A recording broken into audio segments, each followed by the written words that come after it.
สวัสดีค่ะ คลิปนี้จะพามาทำกลีบพัดที่พัชชาจะเอาไปทำกลีบกระทงด้วยค่ะพี่น้องคะใบตองความกว้างประมาณ3 นิ้วด้วยค่ะพี่น้องพับทบใบตองลักษณะตามภาพค่ะใช้นิ้วชี้กับนิ้วกลางด้วยค่ะสำหรับมือใหม่คีบนิ้วโป้ดันนะคะคีบยกดันคีบยกดันคีบยกดันคีบยกดันคีบยกดันคีบยกดันคีบยกดันนะคะพี่น้องคะก็จะได้ประมาณนี้นะคะ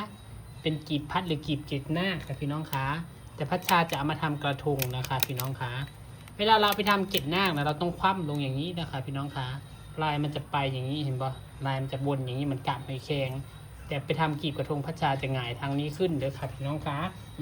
วิธีพับกลีบนะคะเป็นเทคนิคสำหรับคนที่ยังพับกลีบนี้ไม่เป็นนะคะถ้ามันไม่คว่ำลงเหมือนกาบหอยแครงมันไม่ใช่นะคะมันทำไม่ได้นะคะถ้าจะไปทำกลีบพัดเอาไปทำกลีบหน้านะมันต้องคว่ำลงเหมือนกาบหอยแครงค่ะพี่น้องคะตรงนี้มันจะเป็นแอ่งเด้อนี่เอาเบิ่งในการช้าๆพับทบคีบยกดันคีบยกดันคีบยกดันคีบยกดันคีบยกดันคีบยกดันคีบยกดันนี่ค่ะพี่น้องคะ